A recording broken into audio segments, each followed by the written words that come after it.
जय हो द्वारकाधीश। आज दोपहर की उनके दिल की बातें ये रहेगा टॉपिक और क्या हो सकती है वो बातें ये जानने की कोशिश करेंगे। आज के रीडिंग से टैरो भी देखेंगे, साथ ही साथ ओरेकल मैसेजेस। शुरुआत करेंगे कार्ड शफल करके। जनरल कलेक्टिव रीडिंग है, इसलिए हो सकता है कुछ बातें आपके साथ रेजोनेट करें या नहीं। It depends. रीडिंग को क्लेम करने के लिए कमेंट सेक्शन में 1111 टाइप कर सकते हैं। और रीडिंग अगर आपको पसंद आता है तो चैनल को लाइक कर सकते हैं, शेयर कर सकते हैं और सब्सक्राइब तो कर भी सकते हैं।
पहला जो कार्ड मिला है वो है king of cups. Water sign Cancer, Scorpio या फिर पाइसिस।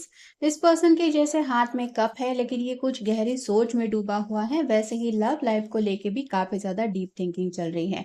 कहीं ना कहीं ये पर्सन काफी लंबे समय से शायद आपको कुछ दिल की बात बताना चाहता है, लेकिन सोच में डूबे हुए होने की वजह से दिल की बातें दिल में ही रह गई हैं। तो ये जरूर इस बात को लेके सीरियसली सोच रहे हैं कि कुछ ना कुछ इनके दिल के ऐसी राज है जो ये आपके साथ शेयर करना चाहते हैं। अगला कार्ड है द डेथ डेविल का। कैप्रिकॉर्न का कार्ड है, आपका उनका साइन हो सकता है। यहाँ जैसे फायर ज्यादा दिखाई दे रहा है, वैसे ही अंदर से ये पर्सन काफी ज्यादा तड़प रहे हैं। कोई परेशानी हो सकती है या फिर कोई ऐसी चीज है जो उनको बहुत ज्यादा डिस्टर्ब कर रही है, और वो चीज अगर आपको पता नहीं है तो उस चीज के बारे में आपको आगाह कराना चाहते हैं। ये लव रिलेशनशिप से जुड़ी भी कोई बात हो सकती है। अगला कार्ड है three of swords, air sign Gemini Libra Aquarius. ये जैसे काफी ज्यादा परेशान हो रही है। इसके इर्द गिर्द सॉर्ड है। सॉर्ड रिप्रेजेंट करते हैं कम्युनिकेशन को और थॉट्स को भी। तो कुछ रिपीटेटिव थॉट्स है जो निगेटिव माइंडसेट उनका क्रिएट कर रहे हैं, और इसी निगेटिव माइंडसेट की वजह से ये काफी ज्यादा परेशान है, और उसी परेशानी को ये आपके साथ बांटना चाहते हैं। अगला कार्ड है five of swords, air sign Gemini Libra Aquarius.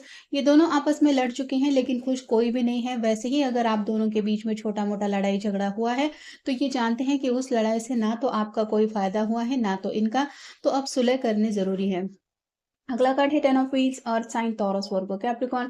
10 मतलब कंप्लीशन का कार्ड होता है। ये जैसे कपल एक दूसरे के साथ बहुत प्यारे लग रहे हैं। दोनों के भी हाथ में पेंटेकल है, मतलब दोनों की भी दिल की ख्वाहिशें पूरी हो रही है एक दूसरे को पाके। साथ ही साथ ये डॉग रिप्रेजेंट करता है लॉयल्टी को। तो आपके पर्सन भी आपके लिए बहुत ज्यादा लॉयल है, और आपको भी मानते हैं कि आप भी उनके लिए वैसे ही डेडिकेटेड हैं। मतलब इस रिलेशनशिप में ट्रस्ट इशू तो कोई है ही नहीं, लेकिन बस बात है कि कुछ अनकही बातें हैं जो एक दूसरे को समझ के लेना जरूरी है। अगला कार्ड है ace of wands, fire sign Aries Leo Sagittarius. ये फिनिक्स बर्ड्स की तरह कुछ दिख रहा है, और फिनिक्स बर्ड जो होता है वो कहते हैं कि राख में से पुनर्जन्म लेता है। वैसे ही आपके पर्सन आपके साथ दोबारा पैशनेट शुरुआत करना चाहते हैं। अगर दोनों के बीच में कुछ दिक्कतें आ गई है तो उसको मिटाना चाहते हैं। और फाइनल कार्ड है knight of wheels, fire sign Aries. Knight of wheels, earth sign Taurus Virgo Capricorn. यहाँ पे ग्रीन कलर और येलो कलर ज्यादा दिखाई दे रहा है, मतलब इस पर्सन का हार्ट चक्र एक्टिवेट हो चुका है। ये जैसे पेंटेकल को हाथ में उठा के खुशी से जैसे आगे बढ़ना चाहता है, वैसे ही आपके पर्सन दिल की ख्वाहिशें पूरी करने के लिए रेडी है। ये येलो कलर रिप्रेजेंट करता है कहीं ना कहीं हैप्पीनेस को या फिर क्लैरिटी को। तो कुछ तो क्लैरिटी इनको मिल चुकी है, जिस वजह से इस रिलेशनशिप में आप कह सकते हैं नेक्स्ट एक्शन लेने के लिए ये तैयार है। डिसेप्शन का कार्ड बता रहा है कि किसी के तो मन में ये बात बैठ गई है कि जाने अनजाने में कोई ऐसा सोच बैठा है कि मैंने तुम्हें धोखा दिया है, या तो आपने इनको इस तरह की बातें कही हैं या फिर आपके बिहेवियर से शायद उनको ऐसा लग रहा है कि आपको इनकी बातों के ऊपर यकीन नहीं है। तो साबित करना चाहते हैं कि इस तरह से उन्होंने कभी आपको धोखा नहीं दिया है, क्योंकि ऑलरेडी टेन ऑफ पेंटिकल के कार्ड में हमें जो डॉग मिला है वो रिप्रेजेंट करता है लॉयल्टी को। ऑनर का कार्ड बता रहा है कि ये जैसे जहाज आगे बढ़ने की कोशिश कर रहा है, कितना भी तेज तूफान क्यों ना हो, ये आगे बढ़ ही रहा है। वैसे ही आपके पर्सन भी आपकी तरफ से बस इतना ही चाहते हैं कि आप उनके जज़्बातों को समझ के लिए कहीं न कहीं, जैसे वो दिल से आपकी कदर करते हैं, परवाह करते हैं, वैसे ही आप उनके इमोशंस को थोड़ा-सा समझदारी के साथ हैंडल करें। ऐसा नहीं है कि आप समझदारी दिखाते नहीं हैं, लेकिन कई बार होता है कि अनकही बातें ये आपसे एक्सपेक्ट करते हैं कि आप बिना कहे उन बातों को समझ के ले लें। केयरिंग फॉर अदर्स का कार्ड बता रहा है कि उन्हें लगता है कि आपको दुनिया भर के लोगों की परवाह है, आपके फैमिली वाले हों, दोस्त हो, परिवार वाले हों, लेकिन इनके लिए जो केयर ये चाहते हैं या जो ये एक्सपेक्ट कर रहे हैं, उतनी केयर आपसे मिल नहीं रही, जिस वजह से शायद ये थोड़े-से आपसे लड़ते-झगड़ते हैं। पैसों को लेके भी शायद कुछ इनके मन में बातें चल रही थी, और ये बटरफ्लाई रिप्रेजेंट करता है ट्रांसफॉर्मेशन को। तो पहले उनकी जो फाइनेंशियल हालत थी, अगर स्ट्रगल चल रहा था, तो वो चेंज हो गया है। उसमें शायद कुछ सुकून भरे मोमेंट इनको मिल गए हैं, या फिर कुछ फाइनेंशियल प्रॉब्लम सॉर्ट हो गए हैं। एम्बिशन का कार्ड बता रहा है कि ये पर्सन काफ़ी ज़्यादा करियर ओरिएंटेड अब हो गए हैं। इन्होंने जैसे कुछ गोल सेट किए हैं और किसी भी हालत में उन गोल को हासिल करके ही रहेंगे। ये बातें भी उनके मन में सीरियसली चल रही है। इमोशनल इन्वॉल्वमेंट का कार्ड बता रहा है, किंग ऑफ कप को रिप्रेजेंट करता है। आपको पता भी नहीं है इतना ज़्यादा ये पर्सन सच्चे दिल से आपके बारे में सोचते हैं। इनको लगता है कि आपके ऊपर सिर्फ़ और सिर्फ़ उनका ही हक है। बस ये पर्सन अपनी जो बातें हैं वो एक्सप्रेस करना नहीं जानते। और डिज़ायरेबल आउटकम का कार्ड बता रहा है, ये जैसे पटरी दिखाई दे रही है, काफ़ी लंबे समय दूर तक ये जाने वाला ट्रैक है। वैसे ही आपके पर्सन को भी ये रास्ता तो आगे बढ़ने वाला दिखाई दे रहा है, लेकिन मंज़िल जैसे अभी दूर है, और इस रास्ते पे वो अकेले नहीं चलना चाहते। उनको बस आपका साथ चाहिए, थोड़ा-सा सपोर्ट ये आपकी तरफ से एक्सपेक्ट कर रहे हैं।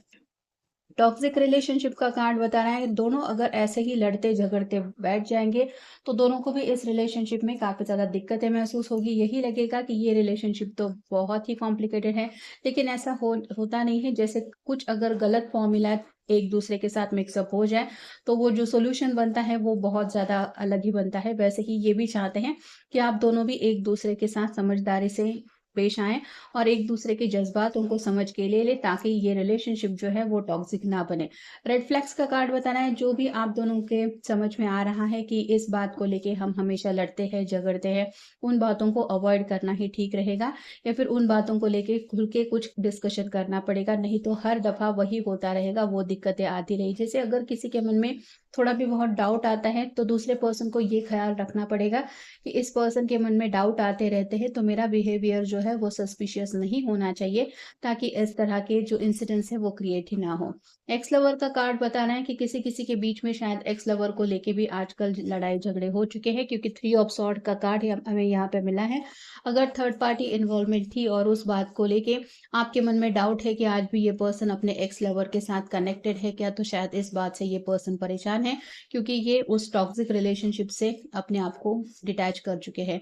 ईगो का कार्ड बताना है कि दोनों के बीच में ईगो का प्रॉब्लम है नहीं, लेकिन मिसअंडरस्टैंडिंग की वजह से इस तरह की गलतफ़हमी है कि ये पर्सन तो बहुत ज़्यादा ईगोइस्टिक है, इसको तो सिर्फ़ अपनी पड़ी है, लेकिन सच्चाई ऐसी नहीं है। कम्युनिकेशन इज़ लैकिंग, यहाँ पे क्लैरिटी मिल रही है।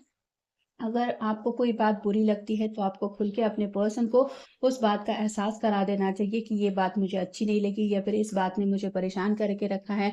अगर दिल की बातें दिल में ही रहेंगी, तो सामने वाले पर्सन को समझ में नहीं आएगा कि दिक्कतें क्या हैं, और वही प्रॉब्लम रिपीट होते रहेंगे। यहाँ पे कम्युनिकेशन इज़ लैकिंग का कार्ड बता रहा है, दोनों को खुल के बातचीत करनी ज़रूरी है, जो बातचीत नहीं हो रही। फैमिली स्टार्ट करना चाहते हैं, टेन ऑफ पेंटिकल का भी कार्ड हमें मिला है। ये पर्सन ऑलरेडी आपको हस्बैंड या फिर एज़ अ वाइफ मटेरियल समझते हैं। आपके साथ नेक्स्ट जनरेशन तक के सपने ये देख चुके हैं, और उन सपनों को पूरा करने की भी लगन इनके मन में है। और फाइनल है स्पिरिचुअल अवेकनिंग। तो अगर आप अपने पर्सन के लिए मैनिफेस्टेशन कर रहे हैं, तो उसका असर इनकी तरफ दिख रहा है। ये काफ़ी ज़्यादा सीरियसली इस रिलेशनशिप को ले रहे हैं। इसलिए जो बातें अब तक इन्होंने आपको नहीं बताई थी, वो बातें भी अब आपको बताने का इनका मन है। तो ये था आज का रीडिंग, जनरल रीडिंग है। आपके साथ जितना रेजोनेट हो उतना ले लीजिए। मिलेंगे नेक्स्ट रीडिंग में।